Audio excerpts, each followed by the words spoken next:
LGTBIQ+ arrotasunaren eguna dugu gaurkoa eta horren harira hainbat ekimen eta mobilizazioa antolatu dira Euskal Herrian kolektibo horrek egunerokotasunean jasaten dituen erasoak salatzeko eta aniztasunarekiko errespetua aldarrikatzeko. Manifestazio nagusiak duela 30 minutu eskaz hasi dira eta milaka pertsona kalera atera dira. Sexu askatasunaren alde, udalerrietan zein hiriburuetan ozen gaitzesten ari dira erasoak eta aniztasunarekiko errespetua eskatzen ari dira.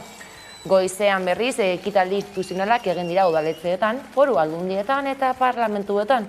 Horrela, Eusko Legebiltzarrean elkarretaratzea egin dute aniztasunaren eta eskubideen alde goiburupean. Nafarroako parlamentuko ekitaldi instituzionala berriz eguerdian izan da. Horrez gain, aniztasun sexualari buruzko ikerketa baten ondorioak aurkeztu ditu Jaurlaritzak. Arratsaldeon guztioi, aipatu bezala, LGTBIQ+ arrotasunaren eguna da gaurkoa eta behatokiak salatu du gorroto delituek gora egin dutela Araba, Bizkai eta Gipuzkoan. Zehazki 47% egin dute gora 2020tik 2021era. Bada Isabel González Elkarrekin Podemos iuko legebiltzarkidea izan da gurean eta halaxe erreparatu dio gaiari.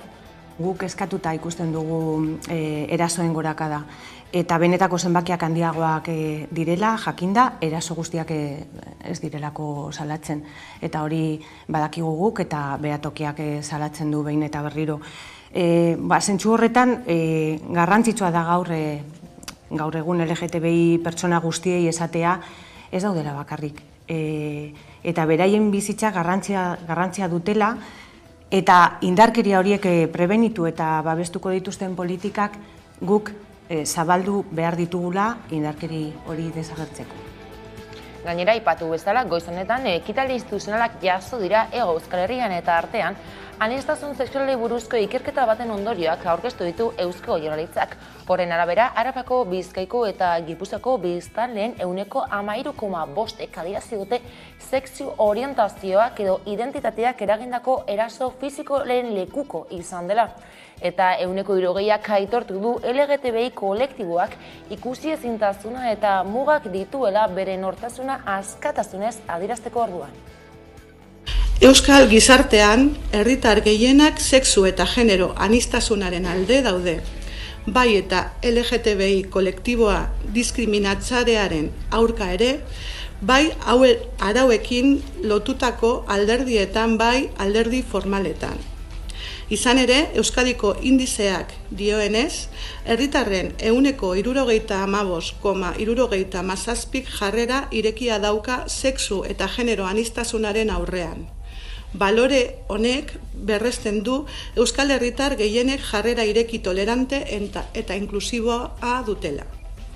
Herritarren 73,8%k adierazten du ez dakiela zer eskubide duen diskriminazio gertakari baten biktima izan ez gero.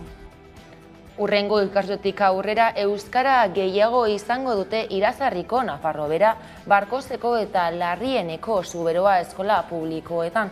Bordeleko Akademiako errektoreak jakinarazi du 3 eskoletako proiektuak onartu dituela. Hala euskara hutzen arituko dira 3 ama eskoletan eta Irarrizen lehen mailan ere indartuko dute euskararen presentzia. Badira hilabeteak eskola horietako gurasoak mobilizatzen ari direla eta okupazioak ere antolatu dituzte azken asteetan. Azkaba eta Lakumbre jauregia memoria gune bihurtzea adostu dute EH Bilduk eta Espainiako gobernuak. Legea indarrean sartu eta urtebeteko epean izendatu beharko dute memoria gunea. Akordio bat lortu dugu gobernuarekin, hainbat puntu lortu ditugu, hainbat emendakin sartzea eta hoien artean bereziki azpimarragarria dena da lortu dugula. Aspaldian eskatzen zen eskaera bat zen, Ezkabako gotorlekua memoria gune bezala izendatuko dela, hitzarmen bat egingo da, elkarlan hitzarmen bat Nafarroako gobernuarekin, eta beste aldetik Donostiako Lakumbre jauregia ere Donostiako udalaren gain geratuko da, eta hura ere memoriaren gotorleku bezala ere izan. Eta politikan ere Gasteizko lehen auzialdiko zigarren epaitegiak erabaki du Eusko Alkartasunak aurtengo oteraen 19 eta 20 eginiko kongresuan hartutako erabaki guztiak etetea. Otsaileko kongresuan zuzendaritzak aurrera atera zituen txosten politiko eta estatutu berria. Boto eskubidea zuten 259 konpromisetatik 123 parte hartu zuten. Izan ere, ildo kritikoko kidek uko egin zioten kongresuan parte hartzeari eta bilkura propioa egin zuten Gasteizen.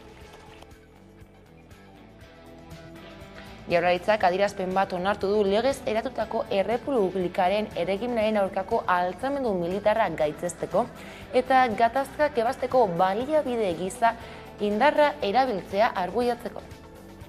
Gerra garaiko esperientzia historiko hura gogoan eta adierazpen honen bitartez, Eusko Jaurlaritzak gerra oro gaitzesten du. Errusiak Ukraina inbaditu izana da gerraren azken agerpena. Gatazkak konpontzeko baliabide gisa indarra erabiltzea baztertzen dugu. Eta indarkeriarik eza, elkarrizketa, multilateralismoa eta giza eskubideen defentsa nazioarteko harremanen oinarrizko printzipio gisa aldarrikatzen ditu. Politikan azken berri bat Legutioko Zentro Sozialista ustu dute ertzaintzako agenteek. Mugimendu sozialistako kideek 2019an okupatu zuten hotel bat da, Desdiabetuon hotela. Joan den ostiralean jakin zuten dagoeneko finkatuta zegoela eraikina usteko data, eta asteburutik egitarau zabala prestatu dute hori geldiarazteko asmarekin. Gaur bertaratu da ertzaintza eta istiluak izan dira manifestarien eta agenteen artean. Mugimenduko kideen arabera ertzaintza oldartu zaie eta 20 pertsona inguru zauritu dituzte, 2 lagun atxilotu dituzte.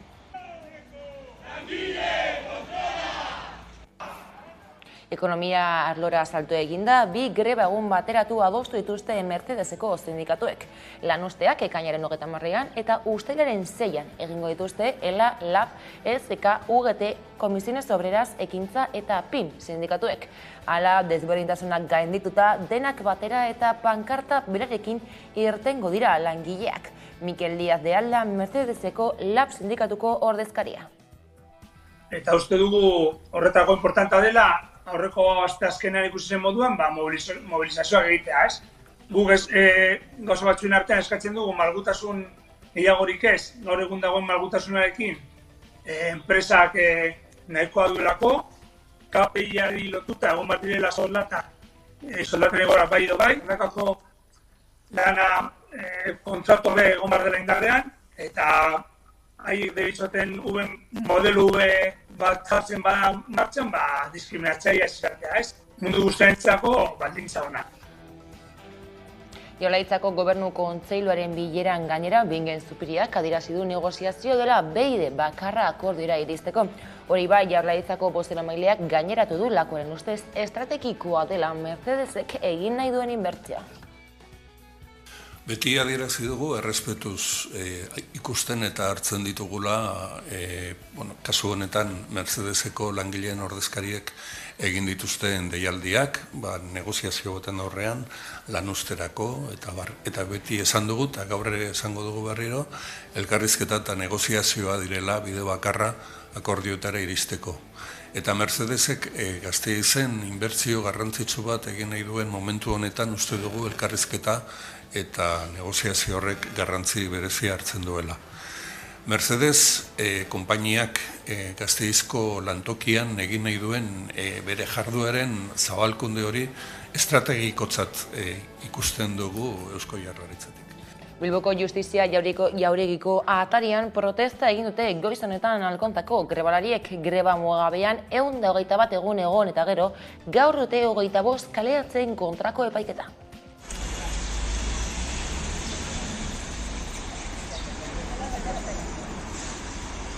Eta bat egun daramagu greban eta orain 3. pertsona bat sartzen da. Ordu zer pentsatzen dugu?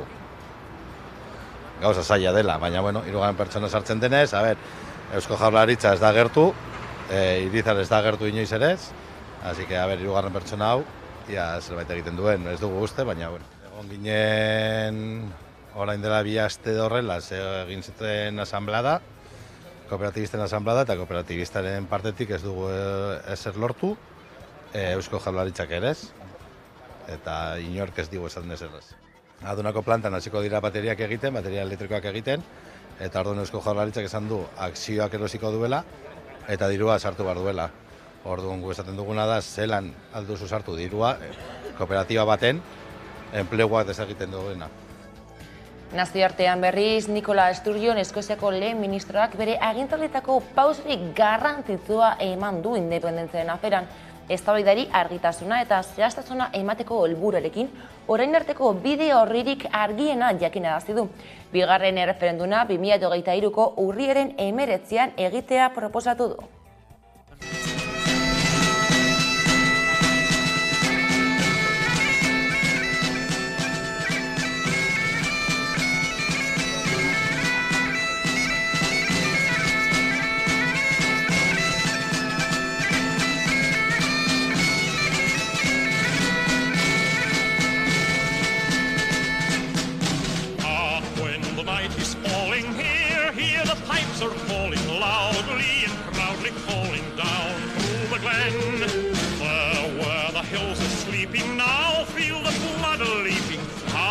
The spirits of the old Highland men are ringing gallant fame. Scotland, my mountain came.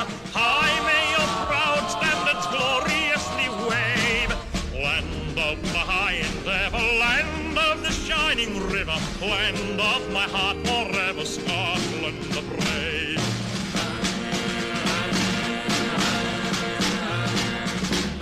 In the misty highlands out by the purple islands. Nazioartean ere NATO Ipar-Atlantikoko itunaren erakundeko kide diren 30 estatu bihar elkartuko dira Madrilen egingo den goi bileran. Besteak beste defentsan inbertsioak handitzeko eta Errusiarekin mugan dauden herrialdeetan 300.000 tropa alerta gorenean ezartzeko planak onartzea espero dira bilkura horretan. Errusiaren mehatzori aurre egiteko.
Eta besterik ez guraldetik, gaurkoan Niña Koiotek eta Txiko Tornadok argitaratu berri duten dantzan izeneko kantuaren bideokliparekin agurtuko zaituztegu.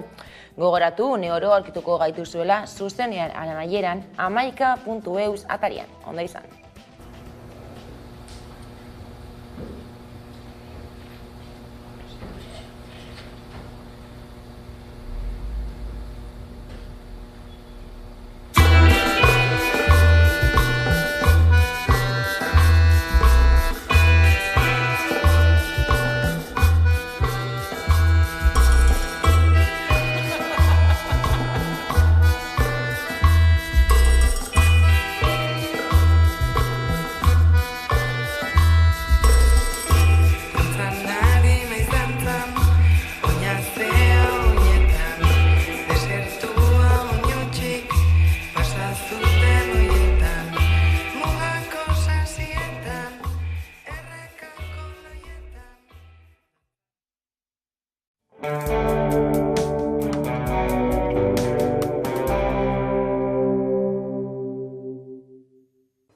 Egunero legez, eguneko elkarrizketari ate irekiko diogu, eta horretarako gaurkoan gurekin daukagu Isabel González, Elkarrekin Podemos iuko legebiltzarkidea. Eguerdion. Eguerdion. Bueno, gaurkoa LGTBIQ+, arrotasunaren nazioarteko eguna,